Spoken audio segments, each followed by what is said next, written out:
The following is a special presentation of the First Horizon Greene Sports Zone. This is the Pizza Inn Eddie Spradlen Show.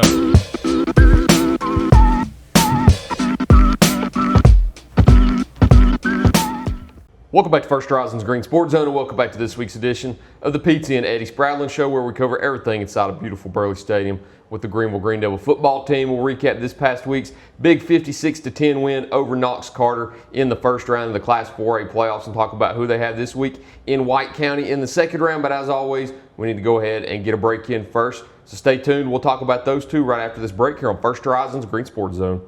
The Pizza Inn Eddie Spradlen Show is brought to you by Gateway Ford Nissan, Tommy's Plumbing, by Pizza Inn, and by First Horizon Bank.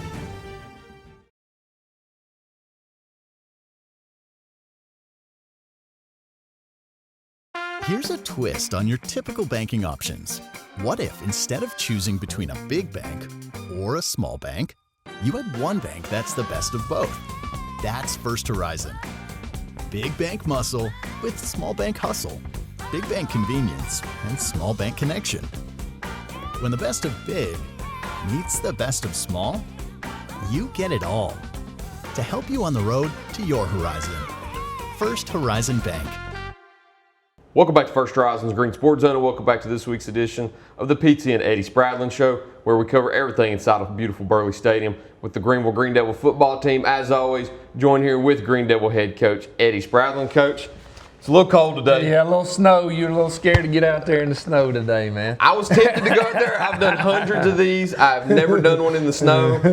You sit in the warm house, you sit in the warm car, and you stand outside and you're like, you know what, it might not be too bad. But then you think about how these last about 30 minutes and you're like, you know what, about the 10-minute mark when we're going through offense, I might start shivering a little bit. Be dripping off our nose out there. Have snot sickles. Yeah. But Burley wasn't quite as frozen on Friday night because you had a hot offensive night. 56-10 win over Carter in the first round of the Class 4A playoffs. I believe our own Johnny Painter wrote about it. It's the sixth meeting between Greenville and Carter in the playoffs since 2011, and it was the sixth win for Greenville. So talk about how good of a win it was to start the playoffs hot on Friday.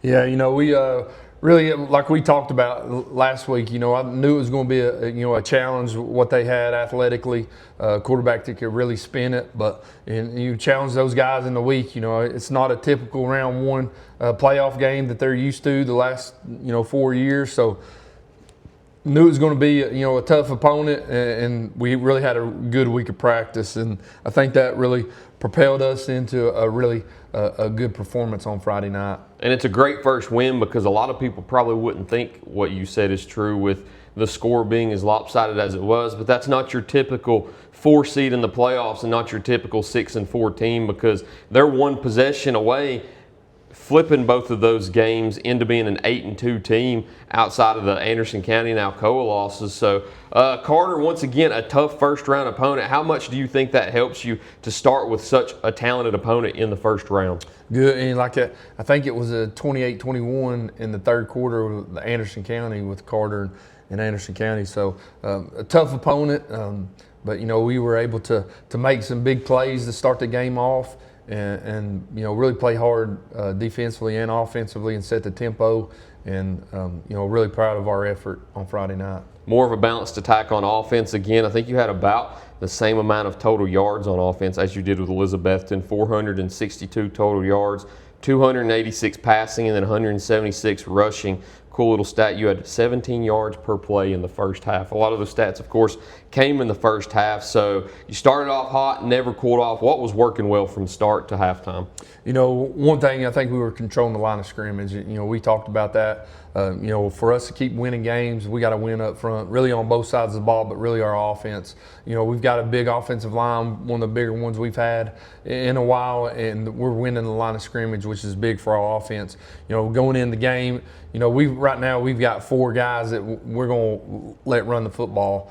And they're all going to play on defense besides Caden. So, we're going about 2 series each, and depending on how many plays are in that series, how we're going to rotate those guys. But, Maddox came in there. He set the tempo. That first run he was in there, it was just another hard-nosed run for him. I don't know, he didn't get as many touches after that, but Caden had a couple carries. Then Jude come in there, ran it really hard. Tegan got a couple carries. Those guys are not getting more than what we're doing offensively. I think that between those three guys, they probably had about 7 or 8 carries total, because you're throwing the football, and then you had Caden in to running the football. But really proud of how we were able to run the football, and you start running the ball, somebody's got to sneak into the box, and then we're able to take advantage of that and make some big time plays in the passing game. Absolutely, and talking about Caden ball first like we do each and every week, we've talked about his efficiency throughout the season, and he might have saved his most efficient game for the first round of the playoffs. He was a perfect 12 of 12 passing with 281 yards and 4 touchdowns, and then had 5 rushes for 107 yards and 2 touchdowns, which is 21 yards per carry on the rushing side of things. And he and Zayden Anderson both, will go ahead and group that together real quick and ask you that first. How cool was it for both of those players to be named Mr. Football semifinalists this week after being teammates for such a long time and being under your tutelage for a few years now? It's special. The last few years, I think Ron sent me a thing that they were number 14 and 15 being recognized as a Mr. Football, semifinalist, finalist, or winner in the history of Greenville football. So that says a lot about this football program, the talented guys that's came through here over the years. You start thinking about those guys that's been up for that award for us, is pretty dang special. But two more special young men that have made a lot of plays for us in the passing game and running the football and playing a lot of defense for us as well. And talking about some of those past players that have been named, something else that's pretty cool is you have a player on your coaching staff that was named as one of those one time, who just happens to be Caden's father. You have Cody Ball and Caden Ball, who were both Mr. Football semifinalists and nominated, which is the first father-son duo in Greenville's history to be up for that award. So that's a cool little tidbit about that. I know you may have talked to Cody about it already, but how special is it for the Ball family to have 2 players now that have been named for semifinalists as Greene Devils? Yeah, that's special for them, and at the end of the day, them two, they care about us winning on the field more than an individual award. Same thing with Zayden, but it's really special for all them young men to be recognized. Like I said, it says a lot about this program and where we're at and where we've been in Greenville football history. And what was working well for Caden the other night too, because usually you don't have this great of a game in the first round of playoffs, because when you get into the playoffs, my favorite saying is everybody's good up to this point. You're down to the last 32 teams, so everybody's good now on the road to Chattanooga, and he saved maybe his most efficient night for the first round of playoffs. So what was working well for him in the first half to be able to find everybody in open space and find that open space himself to take it off? First off, that coaching staff did a great job setting up the plan for this week to make sure that they're open and we hit what we need to hit and take advantage of. A lot of those times they're off of Zay and they're off of Taryn, so we're able to throw it out there to them. Then we throw some balls out there to Cole Franklin on a bubble, and he makes a really good play. Kane Ricker makes a really good catch on a play we were trying to hit. The running back up the seam, and Caden scrambles around, smart decision. Instead of running it, he sees Kane wide open, and he throws it to him, makes a big-time play. So, he's just smart with the football, first and foremost, which, he throws a really good ball right now. And, you say, well, y'all completing a lot of deep balls. And you try to complete those things on air, and then you got, a defender out there. So it's really throwing the football well right now.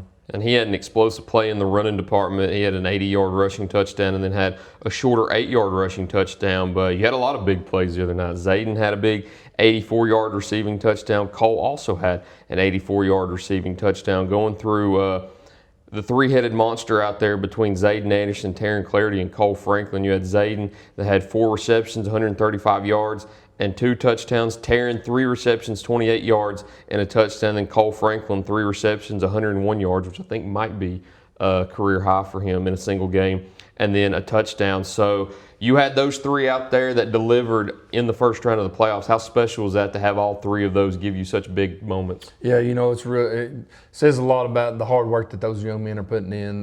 They're coming in. Last night it's windy as can be, and they're in here on their own throwing just to get ready for this week. So them guys are putting in a ton of work, and it's showing on Friday night. And they're really unselfish. You talking about all the those yards that those young men are getting. Zay had 4 catches, and then Cole had 3, and they're getting that amount of yards, which is really good for them. Yeah, Zayden being 29.6 yards per catch, and then Cole having 3 for 101. That's 29.7 yards per catch. So pretty special to pick up that much per average on those. And something else that's special with Zayden, we've talked about how he was named a semifinalist for Class 4A's Mr. Football Award along with Caden Ball, but he also broke another record. We've talked about that in the last few weeks now. You're getting to this time of the year where you're seeing records fall, and Zayden's knocking down a lot of those, and he knocked down another one this week, breaking Seth Crawford's single-season touchdown reception record. Seth had 17. Zayden ties it and then breaks it later on in the game to get his 18th of the season. So another record knocked down by Anderson. How cool was that? Yeah, it's special. And you just talk about those young men. Seth Crawford, another one right there in there, Dorian Goddard, all those guys. Cameron Heights on that, up there on that as well. So a lot of special football players. Absolutely. And we're able to, and hats off to, Cade Ballard was quarterback then, a ton of touchdown receptions in his, or passes in his time. But it's really special for those young men to be able to break those records. But like I said, at the end of the day, these kids care about keep on winning, being 1-0 every week. Absolutely, and a main reason you were 1-0 this week, the defense. Defense played special the other night too. You've got a list of names right here that I can go through, but one stat I want to go through, or I want to talk about before I go through individual stats, is you had 12 QB pressures the other night. So to have a dozen QB pressures throughout the game is something that a lot of people overlook, because you want to give that quarterback pressure, flush him out of the pocket, and make him feel that pressure. That way he makes errant decisions. So how happy were you that your defense was able to break through the line and get back there and make him so uncomfortable? Yeah, for sure. Those another hats off to those defensive coaches for the plan that they came up with this week for a really good throwing quarterback. You see some highlights how strong his arm is, and he moves a little better than people give him credit. But we were able to get him out of the pocket, make him feel uncomfortable, get some hits on him. As a result, get some turnovers, which was big. And then going through the list of players too, we've got so many to talk about. The first ones I'll go through are your leaders and tacklers. You had Kane Ricker, who led you in solo tackles with 6. You had Jack Lister, who had another terrific night. Once again, he filled up the stat sheet in each column. He had 5 tackles with a tackle for loss, a forced fumble, a fumble recovery, and then 2 of those 12 QB pressures. You had Hayden Moore, 5 tackles and an assist, and then you had Tegan Begley, who had 5 tackles and an assist. So how special was it to have 4 players that stuffed the stat sheet like that in the first round? Yeah, it was good. A lot of them guys playing their best football right now. Kane he was flying all over the field other night, making a lot of tackles and really good pass defense. Like Jack coming in there, he forces fumble, get the fumble recovery. Same thing, Jude Dyer forces a fumble recovery, and then he gets it on it as well. So anytime then, a big night, we didn't talk about Terrence got 2 interceptions on the night. So, a lot of turnovers that night, which was big for us. And we talk about it every week. It seemed like it had been a trend through the first few weeks, and it wasn't a trend the last few, but I totally skipped over it too. Taryn Clarity, he's been getting his own segment throughout the year, and he gets 2 big-time interceptions in the first round of the playoffs. We've talked about how he stepped up in big moments this year, whether it be whenever teams are doubling Zayden or whenever he's came up big on defense and had spectacular highlight plays. But he was able to get 2 interceptions along with a receiving touchdown, which was actually the first of the game to put you up. So Taryn, once again, showing out and being one of the big-time players for you in big-time spots. Yeah, you said it right there. He's a big-time player for sure, and he's making a lot of big plays to help this football team right now. And, they were you got to pick your poison. You're going to throw at Zay, you're going to throw at Taryn, and a lot of people's throwing at Taryn, but I think he gets underestimated how dang athletic he is. He can go up and dunk a basketball any way you want to, and they try to throw a deep ball up for him, and he's probably beat a little, but he goes up in the air and takes it away. He's a special football player. Yeah, the scary part about that is, do you throw to Taryn, do you throw to Zayden, or do you throw to Kane? Yeah. It's tough. If and then you throw Maddox Bishop in there, you're right. Strong safety. Played a really good game coming down, makes some plays for us. That secondary is really tough right now, so really proud of them. And not often do you see a player in the secondary lead you in tackling, which Kane did this week, so that was something that was special also. A few of the other defensive players, I had Zorian Harris on the defensive line, 3 tackles, 2 assists, and 2 tackles for losses. Another great game by the big man. Jordan Mills, 4 tackles. Caden Hershey comes in and gets 3 tackles, an assist, and a TFL. So 3 more performances right there that you have to be proud of. Yeah, Zorian, man, he's as good as we got on the D-line. He uses his hands, gets off people, stands them up at the line of scrimmage. As athletic as he can, he gets to the football really quick. But Caden Hershey's a kid that's really stepped in there and made a lot of big plays for us this year. Continues. He had a really good tackle on the quarterback when he tried to run one time. He get the TFL for that, and then Jordan Mills continues to get better from week to week. Jude playing on offense. We're able to put Jordan in there sometimes. And Jordan's really good in the pass defense, and he continues to get more physical in the run game, which is really big.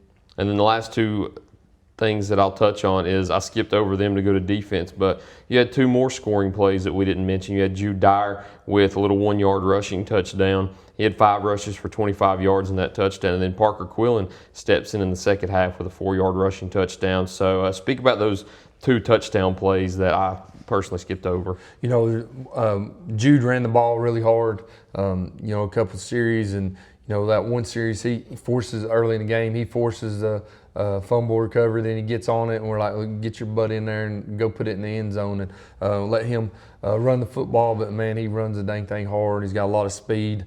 We were watching aggravating him. He's like, last year in that Carter game, he kind of had a little breakout touchdown run. He's banged up a lot last year, and he had a long touchdown down the sideline against them.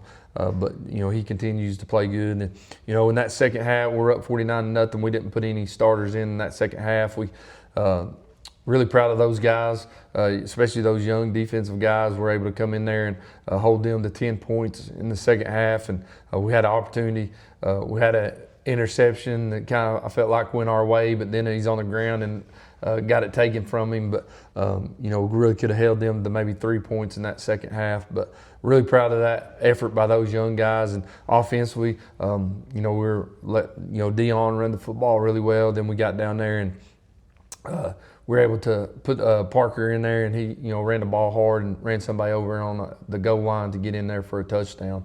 Then we were able to get another stop and move the ball back down there and scoring. But we had about a minute left. We just needed out, and big win for the Greene Devils. Absolutely. Another first-round win in the books for the Greene Devils. On to the second round now. Once again here at home in Burley Stadium with White County this week, a team that a lot of people aren't too familiar with. So we'll talk about them in the second half of this interview and tell you what you can expect. But stay tuned here on First Horizon's Greene Sports Zone. We'll be right back to tell you about that here on the Pizza and Eddie Spradlen Show.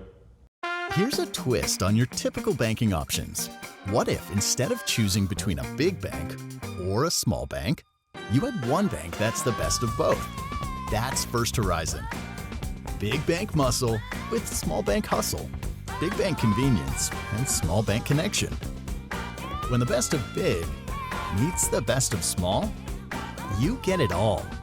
To help you on the road to your horizon. First Horizon Bank. Pizza Inn presents I Ate at Pizza Inn. I ate pizza at Pizza Inn. I ate a salad at Pizza Inn. I ate pizza! I ate it all. Hi, I'm Kyle, and I'm inviting you to come and enjoy Greenville's favorite hometown pizza, pasta, salad, and dessert buffet for just $8 all day, Monday through Friday. And then you can say, we all ate at Pizza Inn. Tommy's Plumbing has been in business for 30 years, and we're still growing because we treat our customers like family. We are proud to do any job from kitchen faucet installation to a complete home repipe. Tommy's Plumbing offers warranties on most products installed by our technicians. When the job is done, our friendly professionals make sure to clean up. We invite you to visit our new showroom in Jonesboro to see our quality products for yourself. Tommy's is the only one to call when you need a fast, reliable, professional plumber in the Tri-Cities. At many dealerships, you get what you'd expect: games, gimmicks, and shady sales tactics. At Gateway Nissan in Greenville, expect the unexpected: low prices, convenient service, and a great buying experience. Get our Gateway exclusive lifetime powertrain warranty. No worries for life. You deserve the unexpected. It's the #1 reason you gotta get to Gateway. Shop online at GatewayNissanGreenville.com. Or take the super short drive down Highway 11E to Gateway Nissan in Greenville. Welcome back to First Horizons Green Sports Zone, and welcome back to this week's edition of the Pizza and Eddie Spradlen Show, where we cover everything inside of Burley Stadium with the Greenville Greene Devil football team. As always, joined here with head coach Eddie Spradlen. So you got White County this week, a team that Greenville isn't familiar with, a team that a lot of people around here aren't familiar with. I know you all are now. You all have scouted them out for a few days now. Probably as soon as the Carter game ended, you all probably came in here, saw the result, and started scouting them out. So give us some insight on White County and what you can expect on Friday night. First off, playoff system this year is really throwing a lot different. A little wrinkle and everything, and playing a lot of different teams, which I'm excited about. Just you get in that rut, you're playing the same teams over and over every year. It's something different, but a little extra travel. But good thing this year we're at home for this game. So really talented team. We're ended up the third place team in that region with Upperman. Played Upperman a really tough game. Score got a little lopsided at the end, but it was really talented, a tough game, and played. It was a 6-0 game with a Stone Memorial. They scored a late touchdown to win that game, but a really talented team. That's their only 2 losses, or they had a loss earlier in the year, I think. But at this point, they lost a 1-point game. I think game 1, didn't they? Saudi Daisy. Yeah. So a team that's won a lot of football, big, physical. They just want to line up and run it at you. It can look, and it causes a lot of problems. Especially they're going to try to control the clock. Quarterback's going to run to the sideline every time and get the play, then get in there and stuff.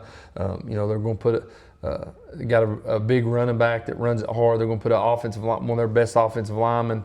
They're going to bring another offensive line, put one in the backfield to be the leading blocker for that, putting that running back as a wildcat situation. So it's going to create a lot of problems, different mismatches. So you got to make sure and be on your make sure you're doing those little things that you want to do defensively, and they're going to make you beat them passing the football, I think, because they're going to try to stop that run game with what they do up front. That Upperman cannot run the football; they beat them by throwing the football. So we got to make sure we got a good plan for them, what they do defensively as well. And you mentioned the new playoff format, and a lot of people don't realize how much home field advantage matters now because of the travel. That's the good part about Greenville being at home throughout the playoffs, is you don't have to leave home. But for teams like White County that have to make those long trips, how crucial is it now that you can kind of look at it in this certain situation? How crucial is it to be able to take care of your region during the regular season and have that home field advantage now, where you're not the team that has to get on the bus and travel an hour or 2 or 3 for a second-round playoff game? Yeah, it's big for us to be at home. You talk about it each week, how special a place it is to play at Burley Stadium, but when you don't have to, you're going to have to move your schedule all around and leave school early, stop and get something to eat on the way, and so it's a lot, different than, majority of our away games are an hour anyway, so we don't have it, we're going to have to travel at least an hour to every away game for us anyways, region-wise, so, but when you have to add 2 more hours on that, it's going to mess your schedule up. We can stay an hour travel. We can do everything we normally do here, but if you're going to do that, you're probably going to. I talked to their coach this morning. He's talking about somewhere that they could do a walkthrough at a school, and where they're going to try to eat halfway and all this different things. So a lot of planning goes into that and getting them off their schedule. So And this is new playoff systems. I love it personally. It's a little makes things a little more interesting. You're not playing the same teams that you're used to playing for so long, but it is what it is right now. Yeah, it's very beneficial too, because I believe if it was the old format, the way things would have shaken out, would it be Alcoa round two? Tornadoes coming in. That here. would have been crazy. Round 2 of the playoffs, but round 2 of the playoffs is crazy because you look at other schedules. Alcoa's got Upperman this week. Yeah. Anderson County has Stone Memorial. So I said it at the beginning. I don't think I ever said it on record, but I thought 4A on the east side was probably the most exciting out of any of the east side brackets through the 6 classifications, just because of how shaking up things got after Anderson County upset Alcoa in week 11. But the Greene Devils got White County looking to advance into the quarterfinals now. So to be able to get that win on Friday night, what are your 3 keys of the game that you're going to need to carry out? You know, one of the big ones, and we've talked about it each week, we got to win up front on both sides of the football, but especially offensive line, because they've got a really good D-line, one of the better ones we've seen. They're going to be physical up front, so we got to be able to establish a running game like we talked about Upperman. With that big quarterback, he wasn't running the football too much on them, so big challenge there. And we got to be good in our passing game with our coverage there, or our blocking scheme. So, you know, that's key number one in the playoffs. If you want to keep on winning, you can't turn the football over. So key number 2's got to be turnovers in that, and we got to keep on getting some turnovers. Other night, you know, Carter turned it over 4 times, I think. You come in here and you turn it over 4 times, you're gonna have a hard time winning. So we got to continue to limit our turnovers and make a lot of turnovers. And you know, big key for us, I feel like in this game defensively, you got to win first down, because their goal is to 3 downs. You know, on that 4th down, if they can get it or 3rd or 4th down, they can get it, move the chains. Good for them. They want to just keep on grinding it. And big thing people want to try to do for us against us now is keep our offense off the field. So they're going to try to grind the clock out, take us plenty of time, run that play clock down as low as they can before they snap it. It kind of takes you out of your rhythm, especially how we play. You know, we like to play fast and quick and all that, but it's be a different type of rhythm, so we got to make sure and be good with that. And always got to add another one, special teams. We got to be good in special teams in this game. You know, Sam Gurley's really kicking the football really well, and we got to make sure that we continue to be really sharp on special teams. Looking to add more stickers to that special teams board behind the camera right there. You go. But we've got playoff football back in Burley Stadium again this Friday, 7 o'clock against White County. I believe tickets are sold in advance on GoFan. I think they are. Okay, so we'll have tickets in advance on GoFan. So if you've got the opportunity, bring your coat. It's not going to be as cold as it is today out there. You won't see any snow on the turf on Friday night, but it will be chilly on a Friday night here in Burley Stadium. But November football in Burley Stadium is as good as you can get throughout the whole entire state of Tennessee. But, Coach, unless there's anything else you've got. Let's go Devils, man. Absolutely. Thank you all for watching this week's edition of the Pizza and Eddie Spradlen Show. We look forward to seeing you next week here on First Horizon's Green Sports Zone.